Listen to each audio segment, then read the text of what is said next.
Halo sahabat Bawaslu di seluruh Indonesia, kembali hadir podcast Bawaslu Republik Indonesia pada sore hari ini bersama saya Andri Sutrisno dalam acara podcast Bawaslu Republik Indonesia. Kali ini saya diberikan kesempatan untuk secara langsung berkomunikasi dengan anggota Bawaslu Republik Indonesia periode 2022-2027, Bapak Fuadi. Mohon maaf nih Pak, ganggu waktunya. Jadi selamat sore Pak. Selamat sore, Selamat Mas sore. Andri.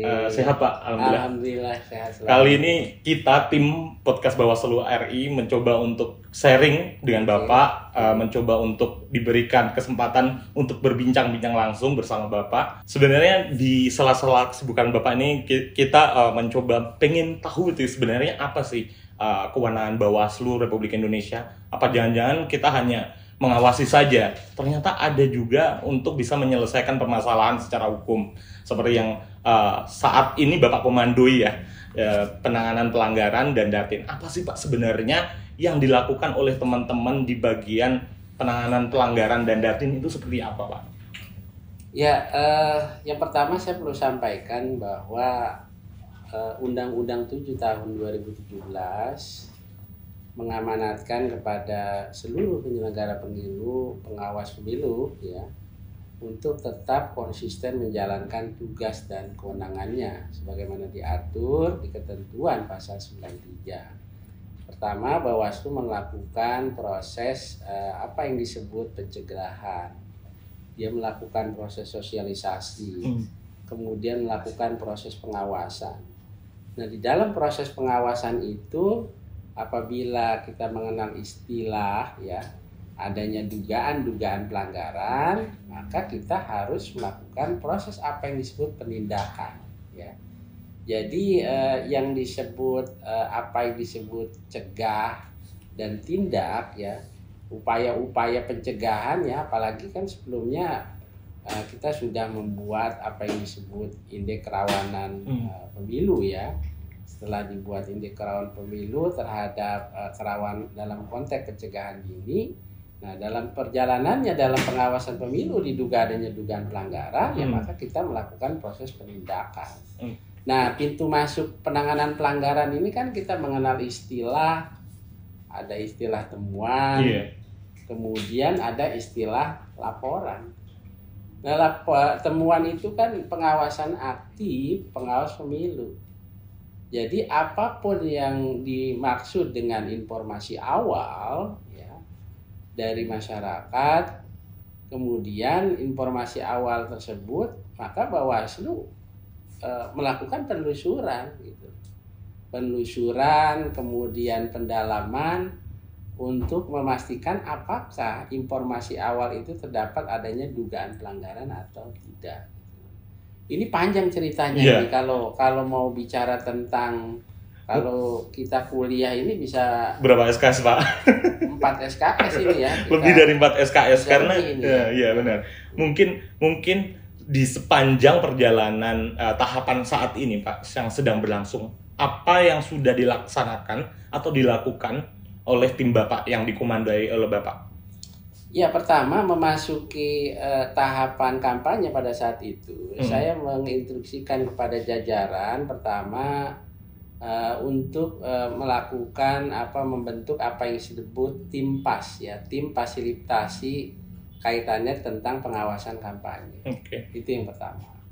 Kedua juga agar tetap menyampaikan kepada jajaran kita berkaitan tentang apa yang disebut RKDK, LADK ya, termasuk juga kepada jajaran kita menyampaikan ya kepada peserta pemilu untuk informasi-informasi yang ada di media sosial ya, agar bisa terdaftar ya di KPU dan sebagainya, agar memudahkan kerja-kerja kita. Termasuk juga ya waktu itu untuk memperkuat dalam proses pengawasan, termasuk juga untuk membantu kerja-kerja ya dalam pengawasan, karena nanti kan di dalam pengawasan itu kita tetap membuat form A ya, form hasil pengawasan. Tetapi juga untuk mendukung itu ya, kita sudah membuat untuk mempermudah pengawasan apa yang disebut Siwaskam ya. Siwaskam, Sistem Informasi Pengawasan berbasis teknologi gitu. Ya, berbasis teknologi. Jadi nanti sebenarnya sudah bisa terlihat itu. Cuma jawabnya itu ya dan tidak gitu. Kalau ya itu nanti akan keluar norma hukumnya seperti apa ya kan. Kalau tidak pun apa argumentasinya dan sebagainya. Nah, sampai saat ini kita sudah berjalan itu untuk memudahkan kerja-kerja teman-teman kita gitu. Karena memang tadi saya sudah sampaikan ya, pintu masuknya itu apakah masuk di temuan ataukah masuk di laporan ya. Kalau ternyata masuknya itu di laporan misalkan sebagaimana diatur kalau di Undang-Undang 7 tahun 2017 ya. Ini di ketentuan pasal 454 nih. Jadi boleh siapa-siapa aja yang berhak untuk melaporkan, 1 warga negara Indonesia, kemudian 2 peserta pemilu, 3 pemantau pemilu, silakan masyarakat untuk melaporkan. Jadi subjeknya tidak dibatasi. Iya. Jadi bebas. Begitu nanti melaporkan adanya dugaan pelanggaran, kita punya regulasi yang mengatur. Kita punya Perbawaslu 7 tentang temuan dan laporan. Jadi ketika nanti masyarakat ada yang melapor tentang adanya dugaan pelanggaran pemilu, kita punya waktu 2 hari nih Mas Andri. Punya waktu 2 hari untuk melakukan kajian awal. Ya, kajian awal itu untuk melihat terhadap laporan tersebut memenuhi ketersyaratan formil material tidak gitu. Nah, kenapa harus memenuhi syarat formil material ya? Sehingga harus jelas formilnya itu siapa yang melaporkan, siapa yang dilaporkan, peristiwanya itu 7 hari sejak diketahui dan sebagainya gitu. Kemudian juga kalau material harus bukti-buktinya harus kuat, uraian peristiwanya dan sebagainya. Sehingga kalau sudah memenuhi syarat formil material terhadap laporan tersebut ya diregistrasi berdasarkan pleno juga, maka kita boleh mengklarifikasi. Undang-undang memerintahkan Mas Andri punya waktu nih 7 plus 7 ya, 7 hari ketika dibutuhkan keterangan tambahan 7 hari. Nah ini itu dalam hal apa yang disebut laporan ya. Beda dengan temuan. Temuan itu saya tadi sudah sampaikan, kalaupun pintu masuknya itu dari informasi awal ya, misalkan ya. Nih banyak informasi nih Mas Andre yang viral. Yang viral ya di media. Viral di media sosial, misalkan ada peserta pemilu, ada macam-macam yang informasi tentang bagi-bagi uang, dukung-mendukung dan sebagainya gitu. Lalu yang viral tersebut, video tersebut misalkan dikirim ke masing-masing penyelenggara pemilu. Misalkan saya lah contohnya, saya dikirimin video misalkan yang viral dan sebagainya. Nah, dari yang viral tersebut ya saya akan lihat misalkan. Begitu saya lihat ya video viral tersebut, ini informasi awal namanya. Lalu dari informasi awal yang viral tersebut kita memerintahkan ternyata dari video tersebut itu lokus deliktinya di mana gitu. Peristiwanya itu di mana gitu. Kalau ternyata misalkan ya peristiwanya itu di daerah Bandung misalkan, maka kita memerintahkan kepada Bawaslu Kota atau Kabupaten Bandung ya untuk melakukan penelusuran. Nah, penelusuran itulah yang kemudian benar enggak dari video yang viral tersebut ditelusuri oleh jajaran kita di pengawas pemilu ya. Oh, ternyata dalam proses penelusurannya disampaikan ada enggak peristiwa tersebut. Ya, kemudian dari hal tersebut ternyata cukup kuat nggak bukti-buktinya nih Mas Andri? Kalau misalkan lokusnya sudah jelas, cukup kuat buktinya dari hasil penelusuran itu bisa nanti dituangkan dalam apa yang disebut LHP Mas Andri. LHP. Ya, LHP itu laporan hasil pengawasan yang kemudian nanti pengawas pemilu harus jelas ini kasus posisinya, analisisnya dan sebagainya bahwa menunjukkan itu ada pelanggaran sehingga Bawaslu ya penyelenggara pemilu tersebut ya teman-teman jajaran kita setelah melakukan penelusuran dituangkan dalam LHP ada atau tidak pelanggaran dari hasil penelusuran tersebut. Jika misalkan ada pelanggaran kita punya langsung diregistrasi ya kemudian lalulah mengklarifikasi untuk siapa diundang ya. Mungkin kalau selama ini mendengar ada tokoh dipanggil misalkan gitu, itu harus jadi catatan nih. Saya perlu tegaskan ya, untuk memanggil atau mengundang siapapun mereka ya yang terlibat di dalamnya itu harus dijadikan temuan dulu gitu. Jadi kalau belum dijadikan temuan adanya pelanggaran, kita tidak bisa mengundang gitu lah. Paling tidak ya penelusuran itu yang aktif itu penyelenggara pemilu, tapi kalau untuk mengundang itu harus dijadikan temuan pelanggaran tersebut. Oke. Tapi di dalam penyelesaiannya, seperti kajian-kajian yang tadi disebutkan Pak Fuadi, di situ ada timnya secara khusus ya. Ada gabungan sepertinya ya Pak ya. Ada dari kepolisian dan kejaksaan. Itu untuk apa ya Pak sebenarnya? Untuk gabungan-gabungan tersebut gitu, kelompok dalam yang Bapak pegang saat ini. Ya, jadi begini dalam mekanisme penanganan pelanggaran ya. Di Undang-Undang 7 tahun 2017 itu sudah diatur di ketentuan pasal 486 di sentra penegakan hukum terpadu. Jadi ya dalam hal apa yang disebut tadi laporan atau misalkan temuan, nah waktunya itu tadi 7+7 tadi. Jadi Undang-Undang 7 2017 sebetulnya ada keuntungan khusus sebenarnya kalau merujuk ke ketentuan pasal 480 ayat 1.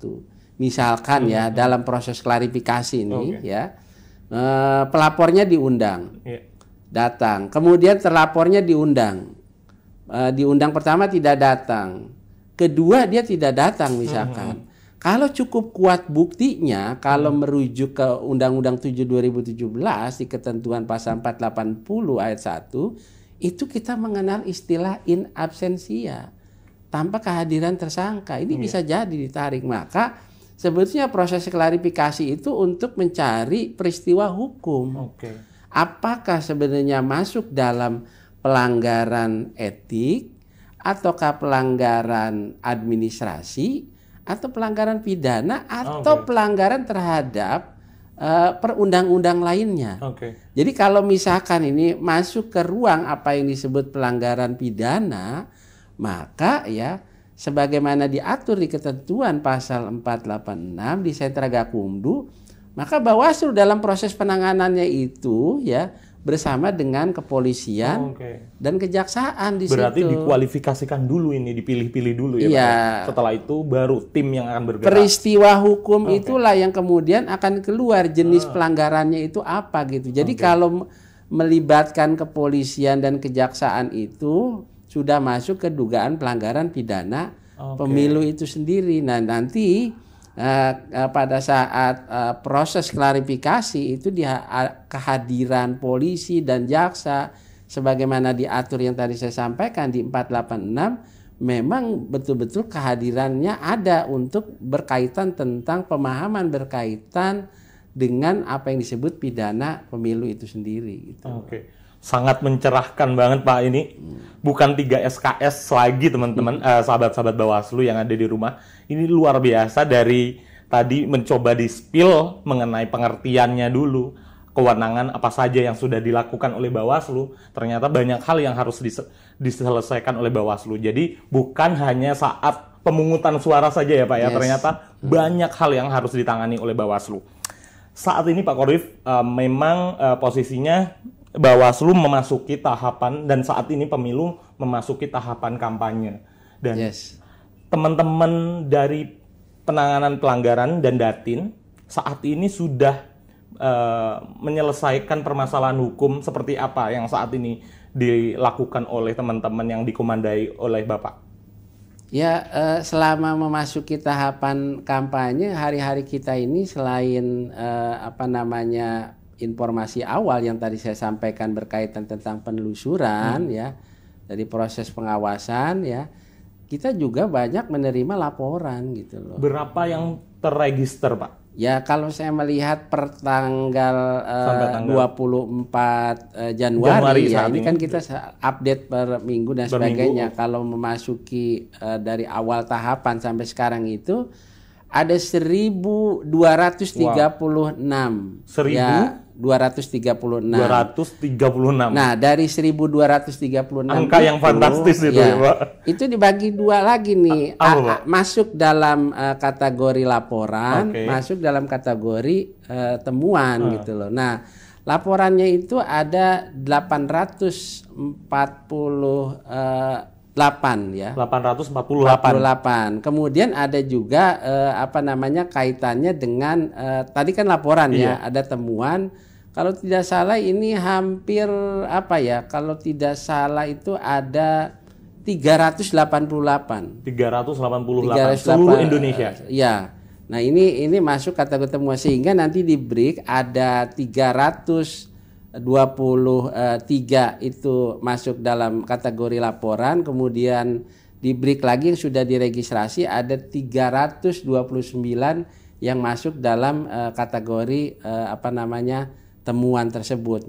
Jadi ini memang banyak. Jadi setelah jumlah total tersebut itu ya, yang tadi ada 1236 tadi itu di break lagi yang 848 sama 388 itu antara laporan dan temuan. Nah, barulah yang terregistrasi tadi ini 323 itu masuk kategori laporan yang terregister dengan 329 yang temuan yang diregister. Nah, permasalahannya banyak sekali. Yang sangat unik dan di benak Bapak ini sepertinya ini berbeda gitu. Ya, kaitannya memang banyak yang lagi tren ya di tahapan kampanye, tidak terlepas dengan persoalan-persoalan alat peraga kampanye.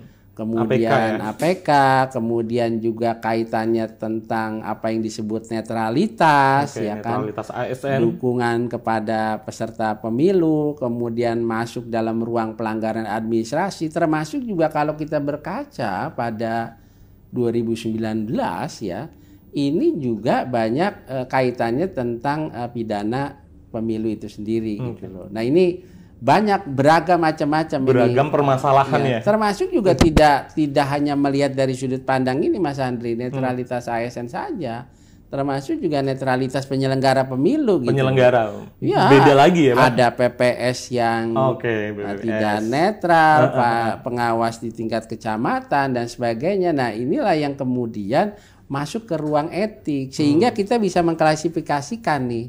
Ada yang masuk dalam jenis pelanggaran etik, ada yang masuk dalam jenis pelanggaran administrasi, ada yang masuk dalam jenis pelanggaran pidana dan perundang-undang lainnya gitu loh. Kalau perundang-undang lainnya gini, misalkan ada ASN yang tidak netral gitu kan. Nah, ketika ASN itu ada tidak netral, maka kita teruskan gitu loh. Kita teruskan kepada Komisi Aparatur Sipil Negara yang dieksekusi oleh PPK, Pejabat Pembina Kepegawaian gitu. Nah, prosesnya seperti itu. Jadi ada kewenangan yang bukan merupakan kewenangan Bawaslu, maka dilimpahkanlah gitu lah, diteruskanlah kepada yang lain yang kemudian nanti sanksinya dieksekusi oleh lembaga lain gitu loh, seperti itu. Jadi sahabat-sahabat Bawaslu yang ada di rumah itu tercerahkan juga, Pak. Ternyata kewenangan yang sangat kompleks. Bawaslu ini juga menangani masalah pidana kepemiluan, terus administrasi pelaporan yang tadi disebutkan ada 1000 lebih ya, Pak ya. 1000 yang terregister 300 lebih itu, dan itu menjadi gambaran sahabat-sahabat Bawaslu bahwa Bawaslu bukan hanya di saat pemilu saja, tapi di saat tahapan-tahapan yang panjang ini, Bawaslu juga menyelesaikan permasalahan-permasalahan yang tadi Bapak sebutkan. Apa yang membedakan tahapan kampanye di 2019 dengan tahapan kampanye 2024, Pak? Ya, dalam konteks penyelenggaraan pemilu di 2019 ya dengan 2024, saya perlu sampaikan dulu nih Mas Andri. Undang-Undang 7 tahun 2017 ya, mekanisme penyelenggaraan di 2019 tetap masih menggunakan Undang-Undang 7. Penyelenggaraan di 2024 ini juga masih menggunakan Undang-Undang 7 tahun 2017. Sebetulnya dalam konteks teknis hukum ya, baik itu penyelenggaraan di 2019 dengan 2024, itu tidak ada bedanya gitu. Yang membedakan ini kan persoalan di tahapan kampanye, masalah lamanya. Jadi di di 2024 ini sangat apa istilahnya ya, singkat gitu loh kan, singkat. 75 hari ya. Okay. Sementara di 2019 ya 2019 kan melebihi dari 75 hari. Nah, karena dengan singkatnya ini banyak peserta pemilu ini memanfaatkan media sosial gitu loh. Jadi kalau di 2019 ini ya, mereka ini sebetulnya lebih sampai ada nih Mas Andri ya, di tahapan kampanye itu mereka membuat tabloid kemudian sendiri, membuat buku dan sebagainya. Sekarang jarang kita temukan misalkan walaupun hanya 1-2 ya, dulu para peserta pemilu itu sibuk dengan waktunya lamanya tahapan kampanye tersebut di 2019 sehingga sampai dia membuat tabloid A, B, C, D dan sebagainya, kemudian juga buku untuk bisa meyakinkan dan sebagainya, dan sehingga dengan memanfaatkan waktu yang singkat ini 75 hari ini dia memanfaatkan media sosial yang ada gitu loh, sehingga sebenarnya kalau secara teknis hukum undang-undangnya sebetulnya tetap sama menggunakan gitu.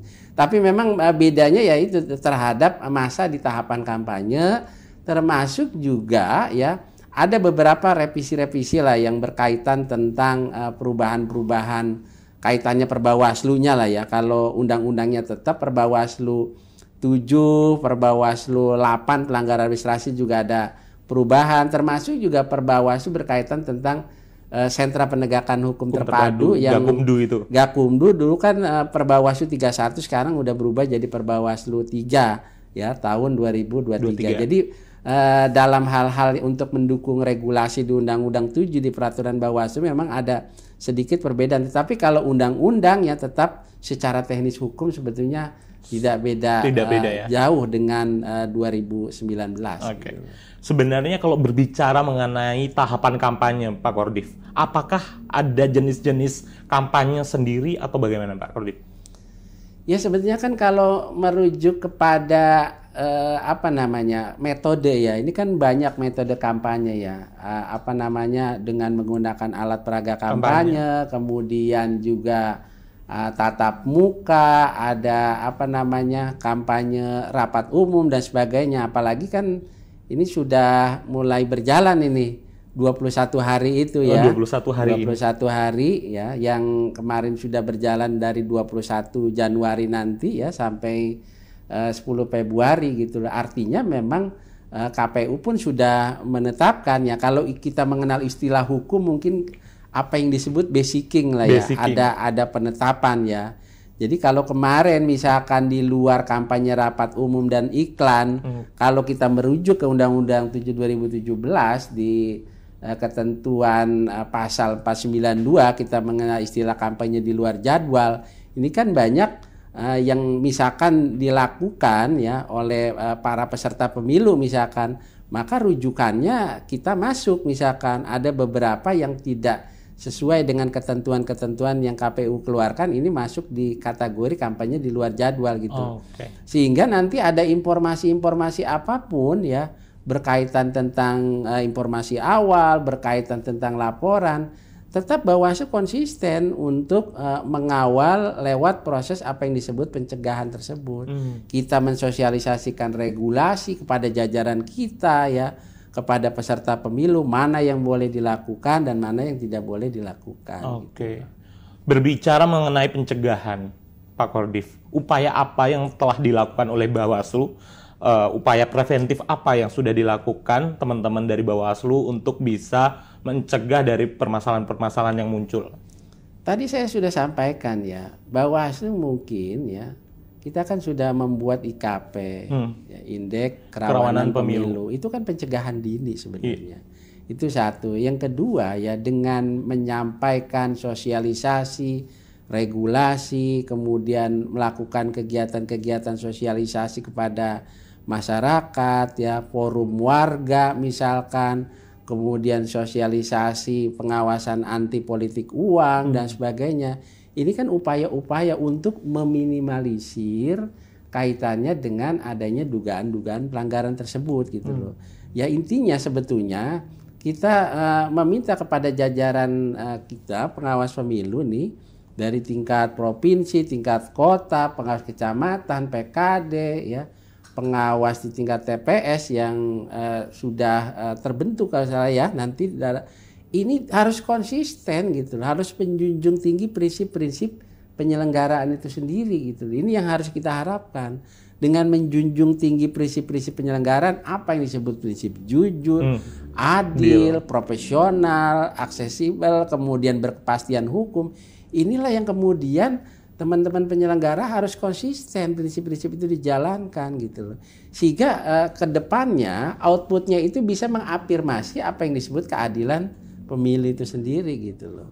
Kita kan harus banyak menerima, ada begitu banyak ketidakberesan, komplain masyarakat, maka dengan warna yang berbeda-beda Bawaslu harus bisa mengafirmasi keadilan pemilu gitu.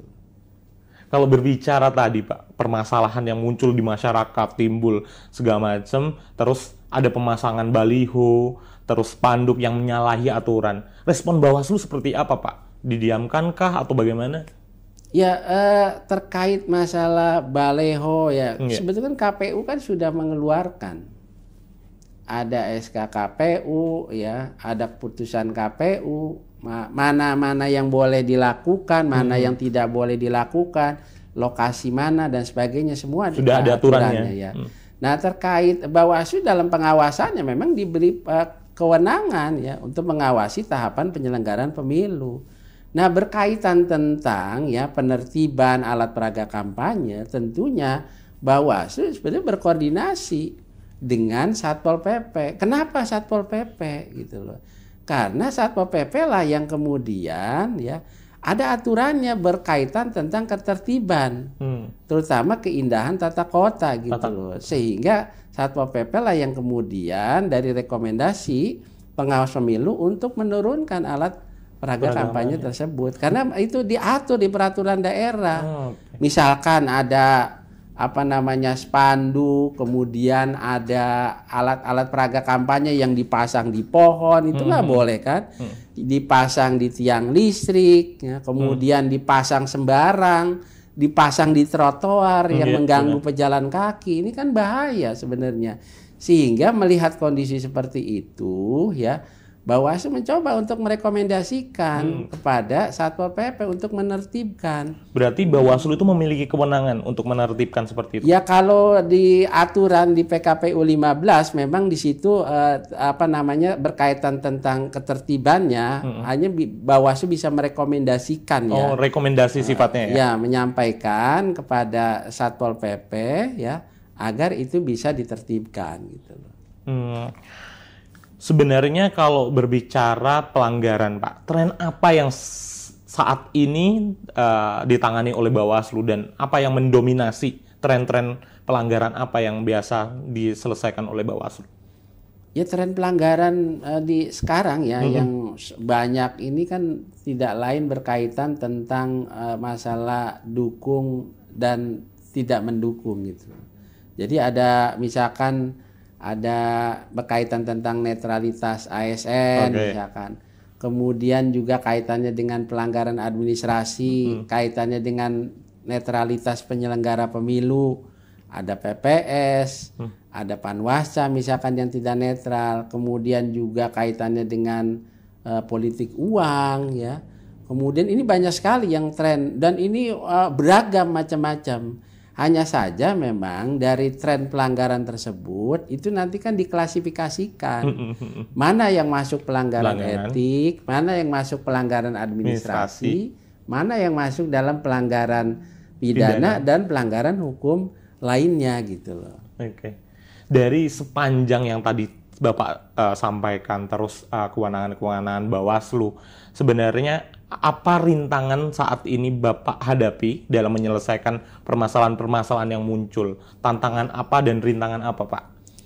Ya kalau mau dibilang banyak adanya rintangan, adanya tantangan, apa yang kita lakukan benar pun belum tentu benar menurut sekeliling orang gitu loh. Tapi yang jelas ya Bawaslu tetap kita konsisten Pertama, kita harus bisa memastikan penyelenggaraan pemilu itu harus berjalan sesuai dengan tahapannya. Kita harus pastikan dulu. Dan kita harus pastikan kepada jajaran kita nih Mas Andre, terutama para pengawas pemilu sesuai dengan jenjang dan tingkatannya, harus menjunjung tinggi prinsip-prinsip penyelenggaraan. Itu yang harus kita lakukan. Bagaimana mungkin kita sebagai wasit ya, kalau misalkan kita tidak independen gitu. Kita harus tunjukkan prinsip-prinsip penyelenggaraan negara itu, membangun integritas dan sebagainya gitu. Sehingga kekomplainan, ketidakberesan di sekelilingnya berkaitan tentang tahapan-tahapan kampanye yang sekarang sudah berjalan, merasa dilakukan tidak adil dan sebagainya, mereka mau tidak mau harus menyampaikan informasi itu, melaporkan, mengadu kepada siapa, upaya-upaya hukum. Ketika mereka melakukan upaya hukum kepada Bawaslu, maka kita Bawaslu ya, itu punya apa yang disebut tidak hanya sebagai legislator saja. Ya. Kita ini tidak hanya eksekusi saja, tetapi legislasinya ada. Berkaitan tentang upaya-upaya menerima, kemudian berkaitan tentang memeriksa, dan termasuk juga berkaitan tentang memutus, Mas Andre. Iya. Ya, kenapa menerima? Kita menerima laporan. Iya, menerima laporan. Dari laporan termasuk juga kita memeriksa.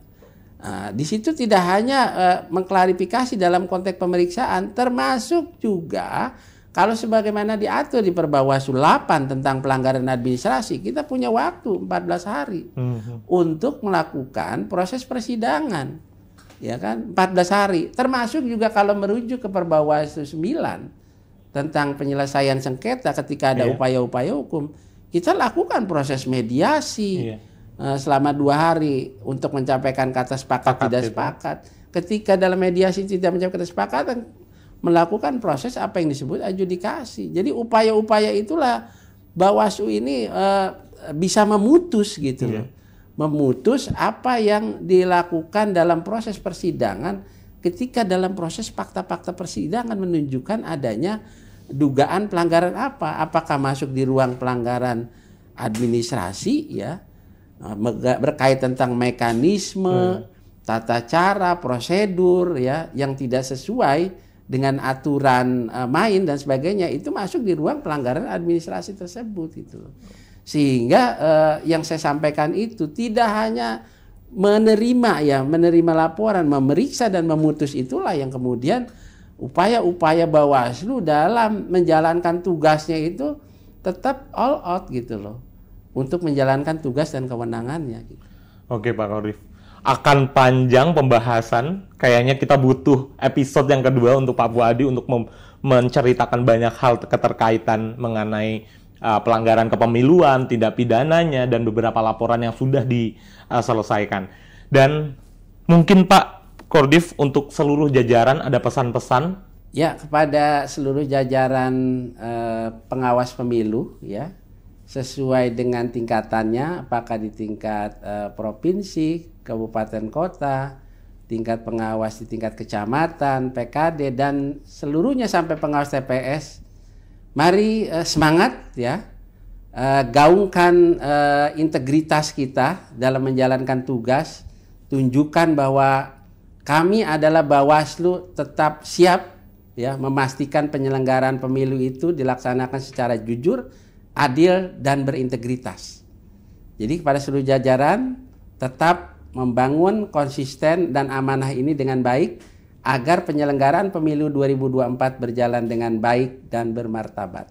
Terima kasih Pak Kordif atas waktunya, dan saya Andri Sutrisno undur diri dan sampai jumpa di podcast selanjutnya. Bersama rakyat awasi pemilu, bersama Bawaslu tegakkan keadilan pemilu.